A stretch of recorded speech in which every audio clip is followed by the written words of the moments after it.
All right, so we are back, part 2. This shit, February video. So it seems like I'm only doing them once a month now, and why am I only doing them once a month is because I want to gather a lot of records so that I can show them off and shit. I was on Instagram the other day, and fucking King with a capital K, man. I didn't know he was that active on Instagram, but he went live. I tried to go live with him, but he didn't take me. I don't know why. But hey, shout out to King with a capital K. He's out there doing his thing too. He's a heavy vinyl collector. He collects everything, fucking tapes and CDs and shit. I'm sticking to vinyl for now. I already have a fuck ton of CDs. I made a video on them. But anyway, any damn way. Let's get back to what I was doing.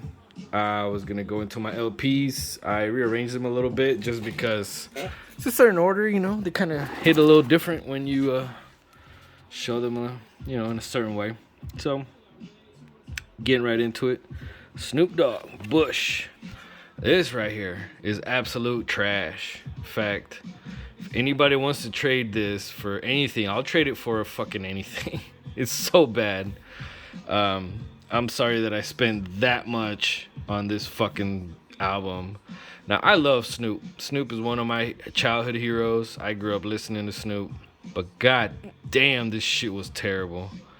I don't mind funk music when it comes on and whatever, but when it's like forced, like this shit is so forced. Like Snoop, bro, just stick to fucking hip hop, man. Like that reggae album was garbage too. I love Snoop, man. He's like I said, one of my heroes. But god damn, this shit was bad. I never gonna listen to this shit again, guaranteed. I might throw it away. I don't know. If nobody wants it, I might end up throwing it away. But I don't fucking want this. Anyways, terrible shit. Now something that was surprisingly decent. Truth Hurts. This is not even hip hop, or I mean it is, but it's more R&B. Truth Hurts. Now the reason what made this good, that right there. Look at that. Executive producer Dr. Motherfucking Dre. So yeah, Dre produced most of this shit, and you could definitely tell that Dre mostly produced it. It's a great album. For an R&B, it's great. Like I said, I've always said that I'm not a fan of R&B. I don't fucking really mess with R&B too much. But when I do, I fucks with it. MF Doom, Special Errors, Volume 7 and 8. So this was kind of a surprise that I even found it, because, man, anything MF Doom is incredibly hard to find nowadays since he passed away.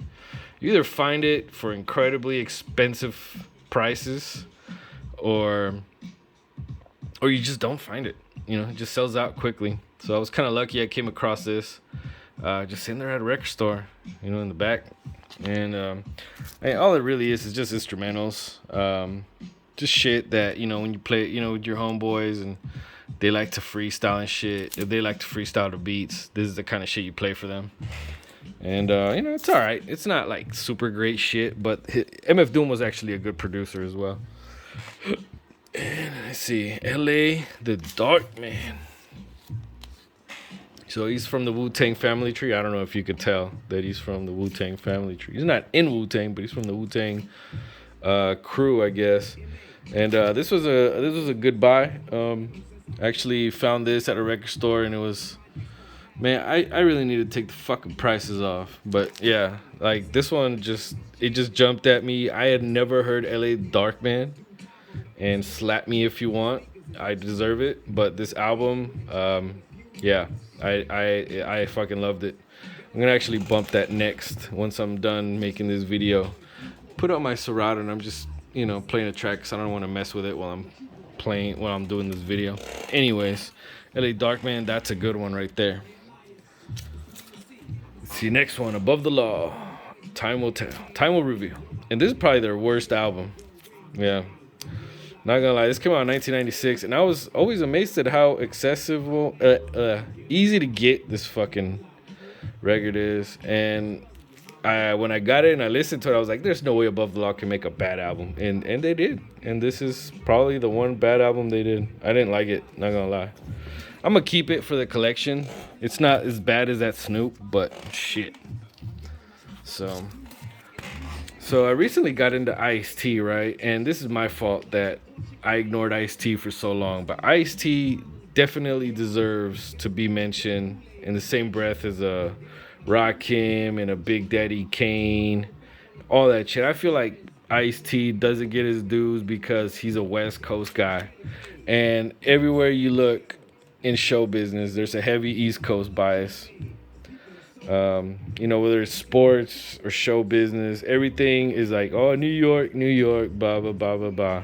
Even though hip hop is heavy in the South right now, in the Midwest, but you know, the real shit, quote unquote, the real shit is New York. But anyways, Ice-T, man, dope rapper. I'm fucking, if Ice-T ever watches this video, man, forgive me for ignoring your shit for 20, 30 years almost. And yeah, I fucking love this album. It's super fucking good. And highly recommend Power from Ice-T. Another Ice-T album. And this one's even better.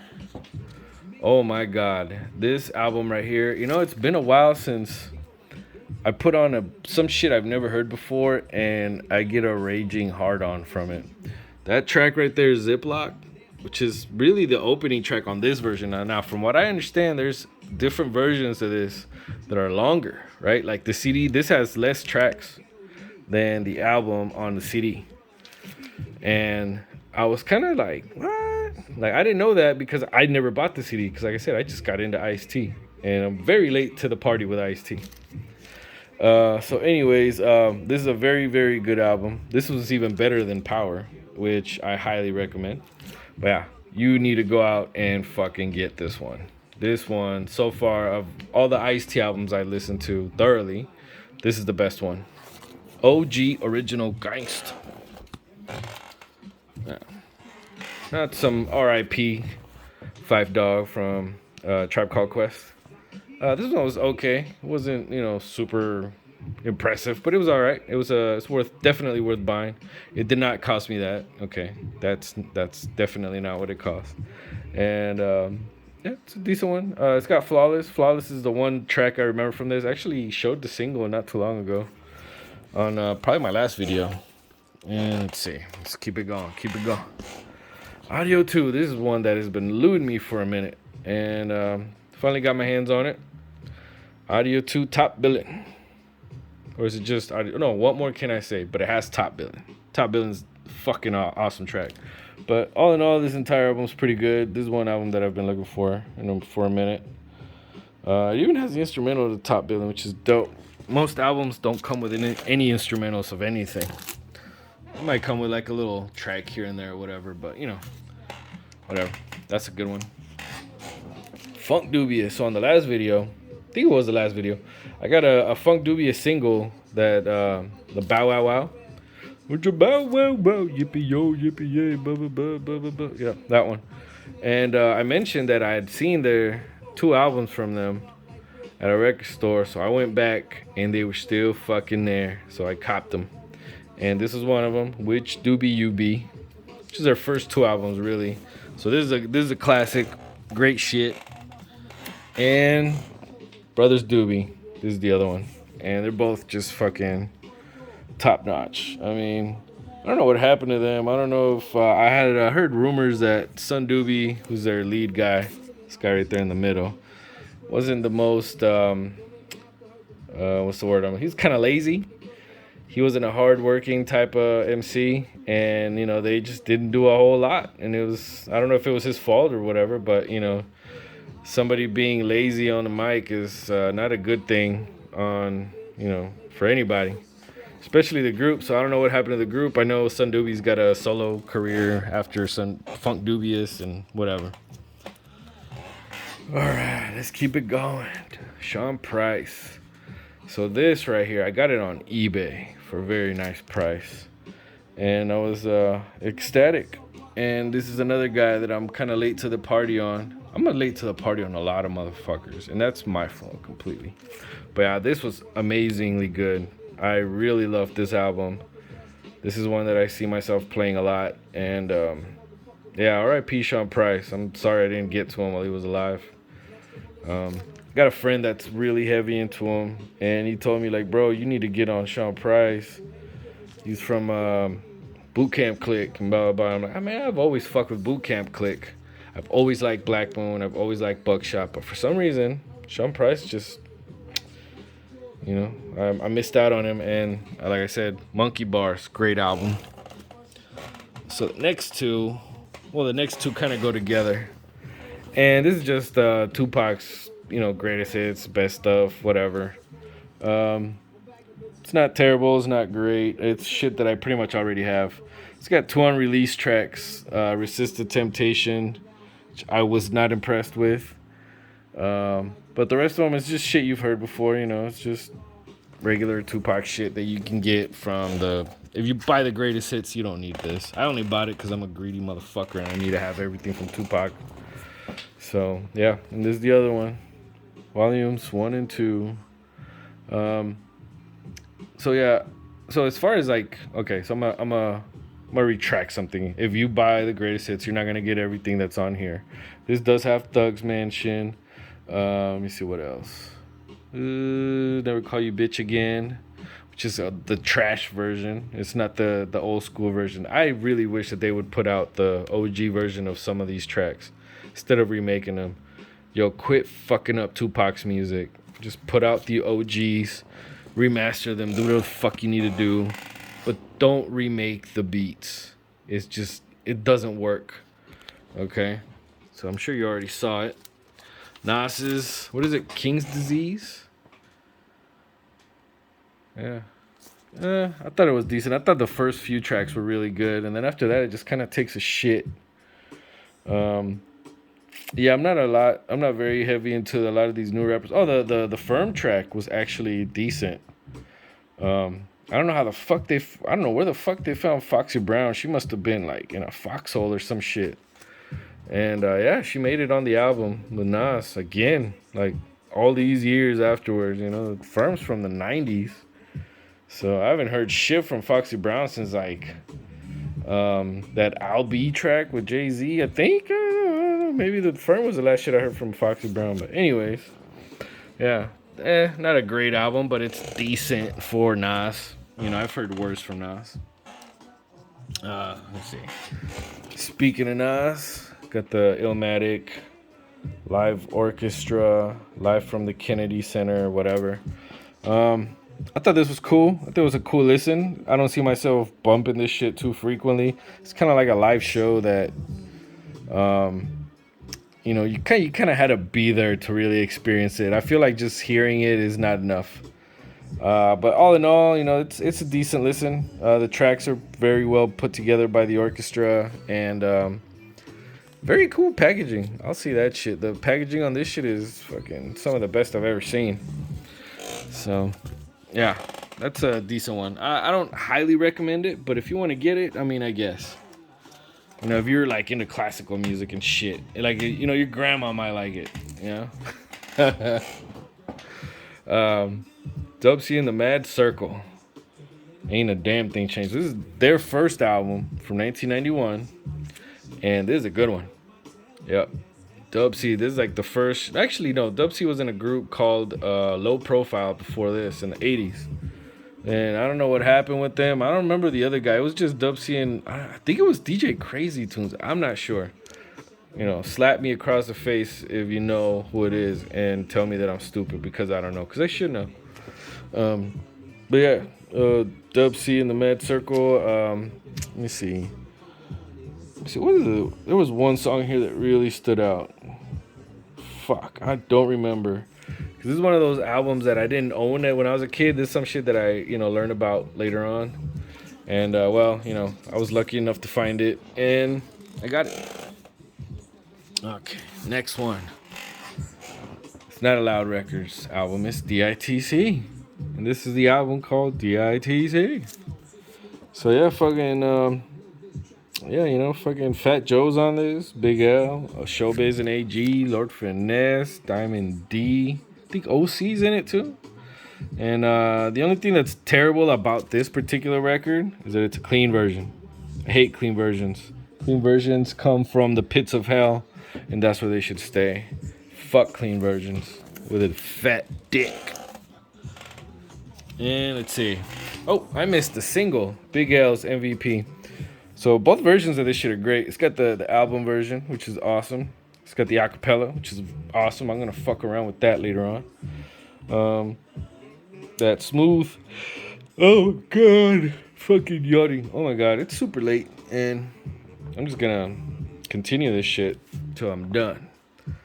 Holy shit, I think it's the first time. That might be the first time I've ever yawned on a video. Anyways, so Big L's MVP. Great single. This is one I highly recommend. This is usually goes for a lot more than what I got it for. Let's see. Oh, my main man. My fucking OG hero in hip hop, Dr. Dre. So I have another another volume of this. I have volume 1. This is a Instrumental World V38. I don't know if that's volume 2 and if that's volume 38. That makes no fucking sense to me. In any case, Dr. Dre's instrumentals. This is all instrumentals. Look at these instrumentals. Like, these are out fucking standing. All right, anything from Dr. Dre is outstanding. So yeah, you know, the other one I was lucky to find it at a record store out in Daytona, Florida, when I used to live out in fuck ass Georgia. But yeah, this is very good shit. You know, this is some shit that, you know, if you're trying to get up on the rap game, get some good beats to rap to, get this shit. And, you know, make your mixtape. Just use all Dre beats. You know, if I rap myself, I would definitely do that. And, let's see, last but not least, probably my favorite album that I acquired recently, Showbiz and AG Full Scale. I was going to say Circle. Full Scale. So I have the EP version of this, but this is a full fucking length, and it is dope. So Showbiz and AG are quickly becoming some of they're like right now they're in my top 3 as far as duos go. So before them, I would say Dog Pound and Mobb Deep are my favorite duos, and then Showbiz and AG, and then I don't know if I even have a fourth. I mean, you can say EPMD, but I'm not like super huge on EPMD. But anyways, why am I sidetracking with them? Showbiz and AG, fucking top notch everything. Production, rhymes, everything's great on this. If you find this shit and you don't buy it, I swear to God, I'm gonna come out of your credit card and slap the fuck out of you for missing out. This is some incredibly dope shit. So, yep. That's the last of it. And, you know, I usually rant a little bit, but, you know, last video I ranted for too long that my phone was like cutting out and shit, and I don't know, it just seemed like it was a lot. But, you know, today actually came through with a lot of shit. If you liked it, hey, give me a thumbs up, give me a thumbs down, whatever. Whatever you say. If you liked the video, if you didn't, don't matter. I don't give a fuck. So, you know, just gonna send a couple shout outs again to the hip hop vinyl spinners. King of the Capital K, bro. Let's do this live shit. Let's do some flexing. The homeboy Diego, of course, he always watches my shit. So peace out. And hold on, let me do my. Yeah, I didn't take a hit off my vape on this video till now. Yep. Well, if it lasted till now, you know. Peace out till the next time, bitches.